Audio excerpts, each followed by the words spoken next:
all your photo, video, and voiceover needs, check out the fine folks at Blueberry Productions. They will take good care of you. If you don't believe me, you can see for yourself. Check out their work at blueberryproductions.tv, the Facebook page, Blueberry Productions, also a Vimeo page, a YouTube page, and it's Blueberry, BLUBERRY, Prod on Twitter. Check them out today.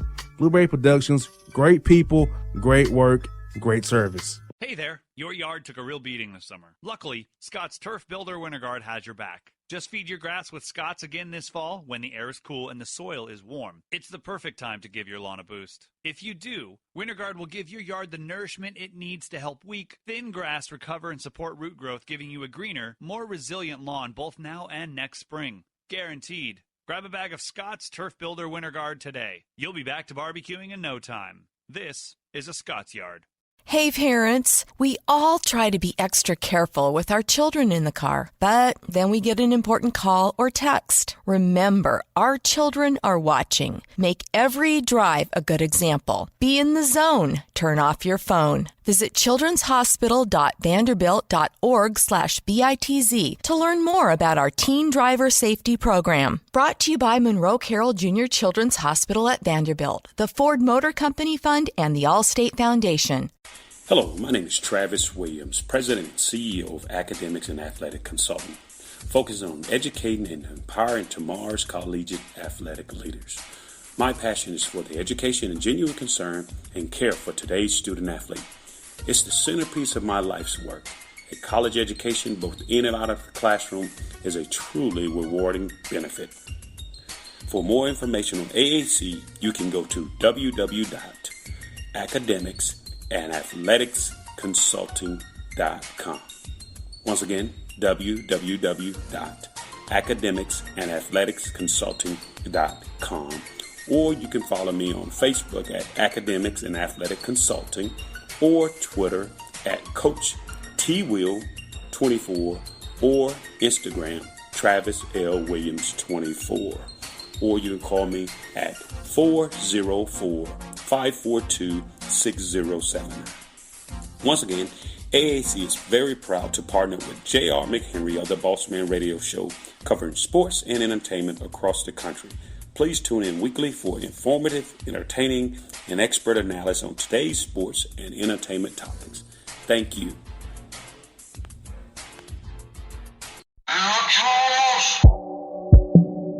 Mike Wilmer.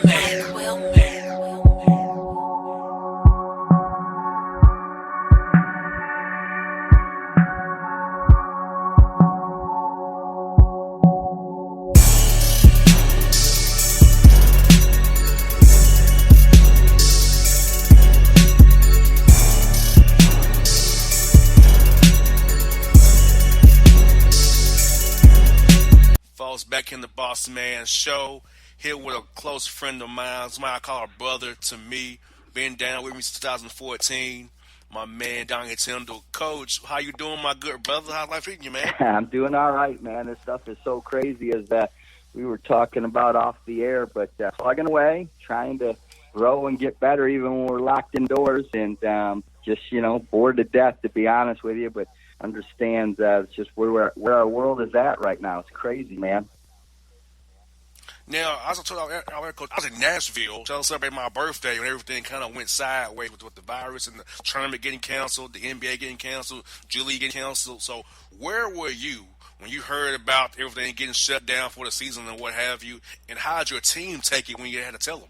Well, we were in town for a few days. We played a home game, and we were getting ready to go to Orlando, and a day or two before we were going to leave is when the Golden State situation took place, and then the Utah Jazz OKC game happened where they canceled the game right before the tip-off, and so that immediately threw up a lot of red flags around the league. And then once the NBA said we're going to, postpone things, put everything on hold for a while, the G League followed suit. So we were here in town and getting ready to leave for Orlando. Literally the next morning, I think we had like a noon flight. We were leaving our apartment complex at like 9:15, and we got the call the night before saying the trip's off. So we got together, met with the team, and explained the situation, and We were kind of in a holding pattern for about a week.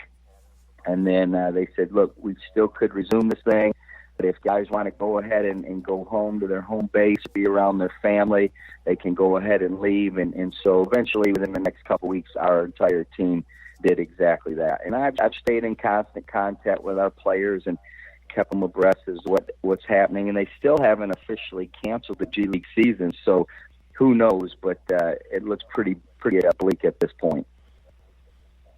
Yeah, and I can only imagine guys on your roster because you was having a great year. You guys that won the most games in Grand Rapids Drive history right now. You had your guys playing well, and so just knowing what you guys were kind of trying to accomplish this year, how well you had your guys playing, because your guys played hard for you.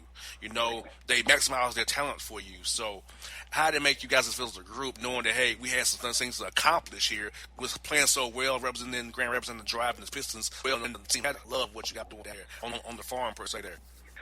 You know, we were excited. We had a very, very unselfish team, which isn't always the case at this level. As you know, Bossman, it's hard to get 10, 12 G League players to buy into the team concept because everybody on your roster is trying to play well and get a call up or improve their stats or their ranking or their stature in regard to maybe going to Europe the following year and get a better paying position. So it's hard to get guys to really buy into the team concept, but our team did. We were unselfish. We led the league in assist percentage. So that talks about how we valued the ball, how we shared the ball, how we made extra passes. I was very, very proud of that. And then the hardest thing to get guys to do consistently at this level is defend and rebound. And we were number one in the league in defense and rebounding. So I was really, really proud of our team in regard to how they played. We didn't always play well, but we usually played together. We usually played very hard, and we defended, which gives you, and that's why we were having a nice season. We were set to be in the playoffs, possibly even have a home first-round game for the first time in the history of the organization. So that would have been really, really cool. And, you know, it was disappointing. But, you know, you look around the country, and whether it's the NCAA tournament with seniors missing their last chance to play the big dance, or the NBA season, and so many guys from the Lakers and Bucks right on down having great seasons, that people are disappointed. A lot of people are devastated, but at the end of the day, there's nothing more important than the welfare and health of your players and your fans and your family, and that's where this thing sits. So we were disappointed. I feel like the Pistons front office was excited about the development of some of our younger guys. Sekou did a nice job in his time with us, and Dante Hall made good improvements. So that's the most important thing, that those young guys were getting better, playing the right way, and felt like we did that. Coach, you feel like that, you know, this, with your experience being a college coach, it helps you relate to guys trying to prove themselves and wanting to get better from coaching college basketball. Those guys are kind of close to that age, 19, 20, 21, 22, 24, 25 years old. So guys you've probably maybe recruited, knew from AAU ball, so they know who you are and they respect you, and they know that you helped develop the guys and develop pros. You feel like that helped them buy into you and what you want them to do this year on this team? You know, I do think it helps on the front end, boss man. I think anytime that, you know, it's like if me coaching a player, I found out about a guy on the front end and heard he's tough and heard he's responsible and heard he's a great kid and a tough, hard-nosed competitor. Well, my opinion of him on the front end is already pretty positive. And I think, you know, for the most part, these guys know what my background, or at least some of my background in college, that we developed guys like Kenneth Reed and Josh Richardson, et cetera, and we won and we played the right way. So I do think that helps. But what's really unique about pro basketball is, as a coach, you can learn as much or more from the players than you would from a game and competition, or maybe even another coach or even your staff. These guys that play pro basketball, JR, are really, really, really basketball savvy. And if you don't know what you're talking about, you can have a reputation as this, that, or the other on the front end. But if they don't think you know what you're talking about, or they don't think you're telling them the right stuff to make them better, they will tune you out and you will lose your team quick. And so I think the biggest thing is, they probably knew about me on the front end or had heard, but until they got there and really understood how hard we push guys and how much extra time we're willing to spend with them off the floor, watching tape, in the gym, all the things that people don't know about or see on the TV on game night. Those are things you need to do, and those are things we did. And I think that probably earned the respect of myself and our staff more than anything, that they really bought in and felt like we were doing everything we could to develop them and help them grow as players. Now, I know you love college basketball, but talk about your transition from being a college coach to being a pro coach. I know at first you had some apprehension. You was kind of going back and forth with it, but then we kind of probably talked about it on our own a little bit, and then you kind of decided to make this move. So for you, finally getting immersed into this NBA, G League, and this whole new realm of coaching, how's that transition been for you this past 2 years or so you've been doing this? Well, I learned a great deal. My first opportunity was to be with Coach Stackhouse there at Vanderbilt now when we were with the Raptors G League team. We won the world title my 1 year there, and it was a big transition because the game is so different, Bossman. It's faster. There's way more possessions. The rules are different. There's just so many more decisions and quicker decisions you have to make at coaching the pro game. So being able to learn, under Coach Casey there in Toronto and with Stack and the G League team was really, really beneficial for me. And then as I kind of continued to grow, and this year being my first year as the head coach, the biggest thing I was uncertain about is, can you coach these guys hard? Can you be direct with them? And can you get them to play the right way? We play 50 games, 50 nights a year, and everyone said, heck, coach, if you can get them to do the right thing for 45 of the 50 nights, you're going to have a heck of a season. And so I was myself. I think in college, when you challenge guys, you can be a little more personal than you can at the NBA. But at the end of the day, you can be direct and straightforward with these guys. They want to be coached. And I think that's a misconception among pro players from the casual fan is, now they don't want to coach. They just want a coach to roll the ball out there and let them play. And that's the furthest thing from the truth. These guys want to get better. They want to develop and grow because they all want to make more money and move up the ladder. And whether that would be considered selfish by some or whatever the reason being, the bottom line is they want to be coached. And we coached them hard. We were on their tail and challenged them every single day on the practice floor and in the film room. And right to the very end. And so that was the biggest thing for me as a head coach was, what is I going to be able to challenge these guys and be direct with them like I had always been at the college level. And again, give my guys credit, had a great staff, had a great group of young men. They bought in, they allowed us to coach them the right way. And I think every guy on our team to a man would tell you that they improved and got better this season under us. Oh, yeah, I can definitely see that. And I feel like, when I watch your games on the G League live feed, I will see you guys in tune with you. You guys pay attention to you in timeouts, and they believe in what you're saying, so I'm even in the timeouts. I'm watching, so I can see just from afar that your team bought into you and your staff. You can tell when a team has checked out on a coach, or they don't really pay them no attention. They blow off play calls. They don't listen to what you're saying to them, just doing free throws. So I could tell your team really bought into you and your staff, coach. Well, I appreciate you saying that. I think, again, you're not going to lead the team in defense. You're not going to lead the league in assist percentage. Two things that, in my mind, are saying and showing that you're really playing the right way if guys aren't bought in and in tune. And again, they deserve the credit for that. I always say, I'm going to do my job. You guys got to do your job. And I had a great group of guys that did their job consistently. And I think everyone now feels like they were rewarded. We were winning. Guys were getting recognition. Guys were sharing the ball, trusting their teammates, trusting their coaches. And, the side effect from all those things is winning and guys playing well. And that's what we had going until this virus deal hit us. Now, Coach, I love how you've grown from a zone guy in college. You had those exact zones you like to play, but to a man, a guy here in the G League and the NBA. I love how you've adapted your schemes to that, man. So how's that been for you, knowing that what you prefer to play in college now, so now as you've been more of an NBA playing that man and having to maybe decide to maybe drop a guy in the post there, go over screens or switch everything. So how's those schemes been for you, picking those up from where you used to be in college there?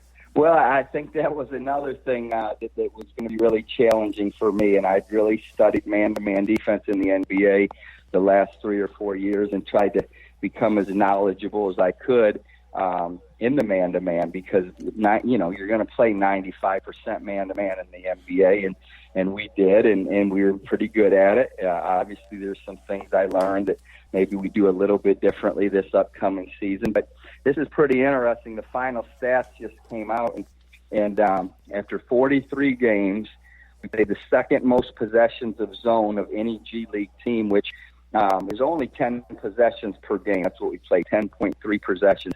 But we were number one in the league in points per possession at 82.9, and then we were number one in the league in our zone in defensive field goal percentages. People shot 39% against us. So points per possession in our zone, we were number one, and then field goal percentage against our zone, we were number one. So not only did we guard in our man-to-man, but the little bit of zone we did play, we played it pretty darn well. And I think I really think that you can play some zone in the NBA, especially against certain opponents or certain lineups.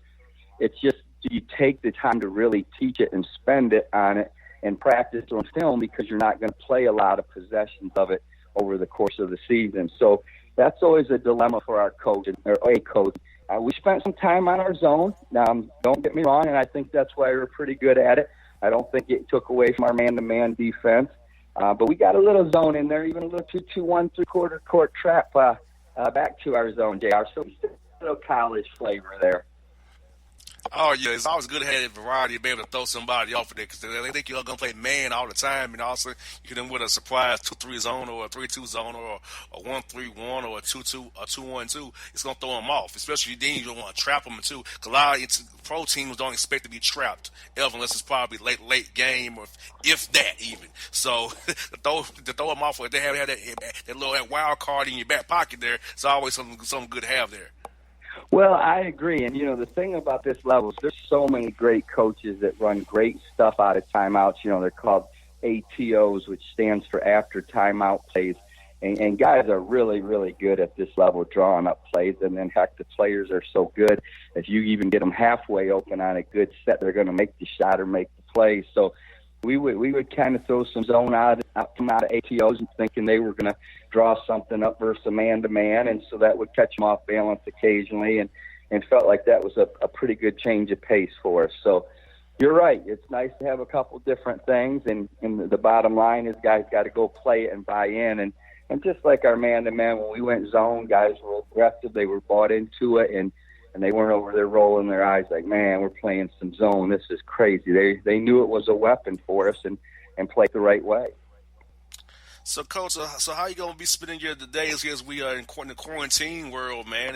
I know you're probably doing some evaluation for the Pistons for draft picks, maybe potential picks who you guys may draft, and evaluating your team as well, writing up those final stat things for the big team. So what are your days like now since we're in quarantine and you're still kind of doing some work from home here for the Pistons? Yeah, I tell you what I'm doing a lot of is I'm going back and watching every game that we played this season, taking notes and looking, seeing what we did well, what maybe we could have or should have done better, et cetera. Then I'm studying some other teams, obviously the Pistons, with some other teams as well that I like some things they do at both ends of the floor, trying to pick up a thing or two that maybe they do that could help me/us. And then I am watching some mostly guys that would be at our level, the G League stuff, guys that are coming out as seniors since they didn't have Portsmouth this year. I was going to go to that with our general manager, John Phelps, and evaluate some talent and do some interviews there. So been watching some tape on guys that are G League prospects, and then trying to just get a workout in. I can't go to the gym, but I walk/jog every day and lift weights a little bit at our place. So, trying to stay as healthy and as active as I can. And my mom and dad aren't too far away, so I don't let them leave the house. I go pick up some groceries and deliver those to them once a week. And, just trying to abide by the rules and stay in, but yet stay as active and keep my mind as sharp as possible, because it's easy to get bored and want to take a nap every day or sleep in till noon. And obviously that's not going to help you get where you're trying to go. I hear that. Well, bro, stay safe. It's always been like a brother to me, close friend. So I'm happy for your success. I'm happy from where you've came from, and people are now seeing like, well, I know that you're a damn good coach and you're a damn good person at that. And the people who have lied on you and persecuted you, they're getting their penance now because you're definitely successful, and there's nobody can take that away from you at all no more. You're doing what you want to do, and you're loving what you're doing. I'm happy for you, bro. I really am.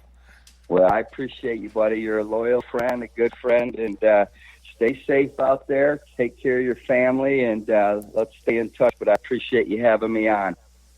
Anytime, bro. Be blessed, bro. Talk to you real soon, man. Okay, thanks now. Bye-bye. Bye-bye. It's Donnie Tyndall here on the Bossman Show.